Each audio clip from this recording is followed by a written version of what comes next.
Hello everyone, my name is Kalash Vats. Welcome back to my YouTube channel. So आज हम लोग जो टॉपिक करने वाले हैं वो ऐसा टॉपिक है जो हर एग्ज़ाम में कहीं ना कहीं पूछ लिया जाता है। एक आध क्वेश्चन आपको ज़रूर मिल जाएगा। तो ये है official documents of the countries, विभिन्न देशों के सरकारी दस्तावेज़। ठीक है, तो हम इसको शुरू करते हैं। फर्स्ट हमारा आता है येलो बुक।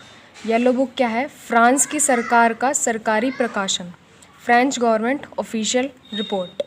अब हम लोग देखो, जीके ऐसी चीज़ है आप लोग पढ़ सकते हो, लेकिन हाँ इसमें प्रॉब्लम कहाँ आती है, इसको ज़्यादा लंबे टाइम तक याद करने की। ठीक है, तो इन चीज़ों को हम याद कैसे कर सकते हैं? आप इससे लिंक बना सकते हो, एक हिंट बना सकते हो, ताकि आपको वो चीज़ देखते ही एकदम से याद आ जाए।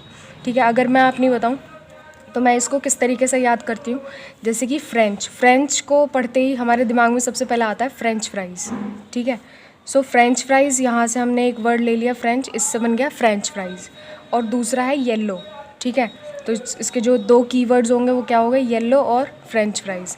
अब फ्रेंच फ्राइज़ को हम कब तक फ्राई करते हैं?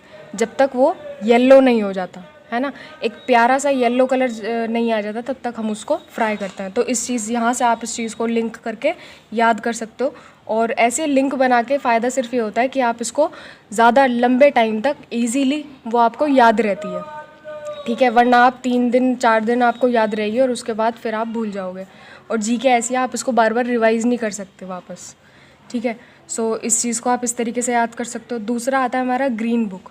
ग्रीन बुक क्या है? इटली और ईरान के राजकीय प्रकाशन, official publication of Italy and Iran. अब ईरान की जगह यहाँ पर पर्सिया भी आ सकता है, तो इसको ध्यान रखना, कंफ्यूज मत होना। ठीक है, तो ग्रीन बुक क्या है? Official publication of Italy and Iran. अब इसको किस तरीके से हम याद रख सकते हैं?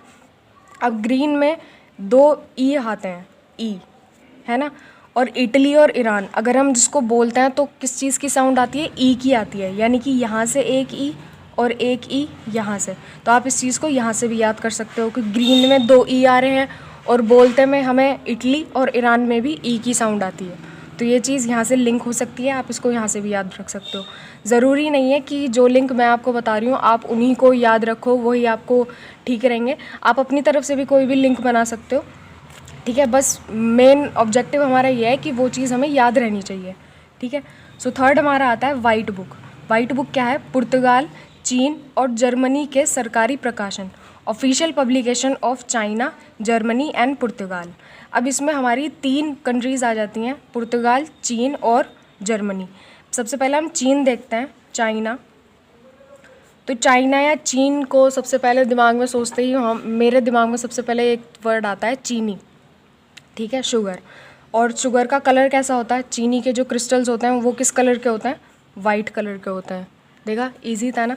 सो दूसरा क्या आता है? जर्मनी। जर्मनी में यहाँ पर देखो, अगर हम इसको ध्यान से देखें और तोड़ने की कोशिश करें तो एक वर्ड बन रहा है यहाँ पर मनी। और सभी लोग कहते हैं कि मनी कैसी होनी चाहिए? वाइट होनी चाहिए, आपकी वाइट मनी होनी चाहिए, ब्लैक मनी नहीं होनी चाहिए, इलीगल नहीं होनी चाहिए। क्लियर?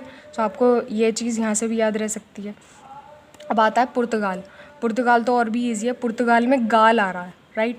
और गाल कैसे होते हैं? वाइट होते हैं। तो इस चीज़ को तो आप यहाँ से बहुत आराम से याद रख सकते हो। क्लियर? सो नेक्स्ट जो हमारा आता है वो है ऑरेंज बुक। ऑरेंज बुक क्या है? नीदरलैंड सरकार की रिपोर्ट, official publication of the government of Netherland. अब यहाँ से आप कैसे लिंक बना सकते हो, इस चीज़ को कैसे याद रखोगे? ऑरेंज से अगर हम इसको तोड़ें तो 2 वर्ड बन जाएंगे, और रेंज। रेंज जैसे बोलते हैं ना, किसी आगे की तरफ जाने को रेंज हम मान लेते हैं यहाँ पर। और नीदरलैंड में अगर हम ध्यान से देखें तो यहाँ से भी 2 वर्ड बन जाएंगे, नी और दर। दर से बना लो डर। ठीक है, डर, और यहाँ पे नी से हो गया नहीं, राइट? और रेंज। ठीक है, तो यहाँ से इस चीज़ को ध्यान रखो, एक इमेजिनेशन सी करो कि जिसको डर नहीं होगा वो क्या करेगा? और रेंज में जाएगा, मतलब और आगे बढ़ेगा। जिसको डर नहीं होगा, तो डर नहीं है इसलिए और रेंज में जा रहा है। क्लियर?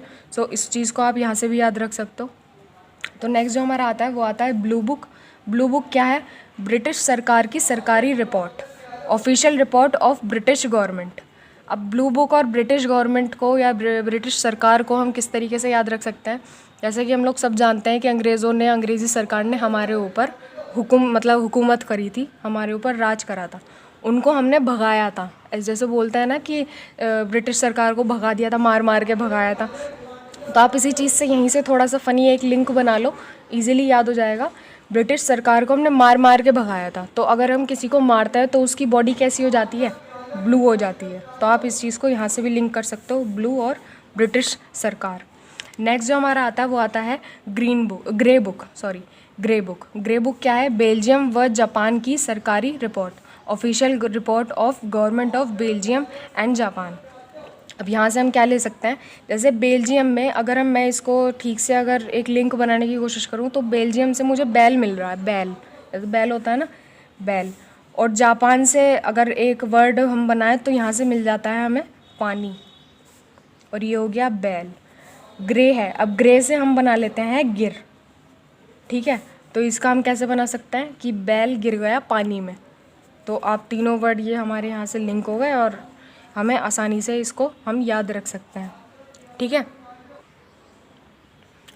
नेक्स्ट जो आता है वो है वाइट पेपर। वाइट पेपर क्या है?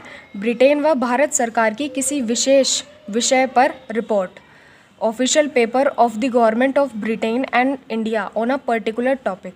अब इस चीज़ को, इसका लिंक मैं आप लोगों पर छोड़ती हूँ, आप इसे कैसे भी अपना लिंक बना सकते हो, ठीक है। कोई ऐसा फ़नी लिंक आप बनाना, सोचना जिससे आपको ब्रिटेन, भारत और वाइट पेपर, आप तीनों को इनको लिंक कर सको, ठीक है। अगर नहीं बनता है तो आप मुझे कमेंट सेक्शन में पूछ लेना, मैं आपको इसका लिंक भी बता दूँगी। नेक्स्ट जो हमारा आता है last, joint paper. Joint paper क्या होता है? दो या दो से अधिक सरकारों की संयुक्त रिपोर्ट, ऑफिशियल रिपोर्ट ऑफ टू और मोर देन टू गवर्नमेंट्स। इसको तो आप वैसे भी याद रख सकते हो। जॉइंट कब हो जाता है? जब दो या दो से ज़्यादा लोग या दो या दो से ज़्यादा चीज़ें एक साथ मिल जाती हैं। तो वहाँ पर भी यही है, जब दो या दो से ज़्यादा गवर्नमेंट किसी भी कंट्री की एक कंबाइंड रिपोर्ट या एक ऑफिशियल रिपोर्ट एक साथ पब्लिश करती हैं तो उसको हम क्या कहते हैं? जॉइंट पेपर कहते हैं। तो इसमें, इस टॉपिक में सिर्फ ये 8 ही पॉइंट थे, 8 ही पार्ट्स थे जो कि हर क्वेश्चन कंपटीशन में पूछ लिए जाते हैं। एक आध क्वेश्चन हमें ज़रूरी मिलता है, तो आप इस चीज़ को पढ़ लेना, ठीक है। सो नेक्स्ट वीडियो में एक नए टॉपिक के साथ मिलेंगे। Thank you guys for watching.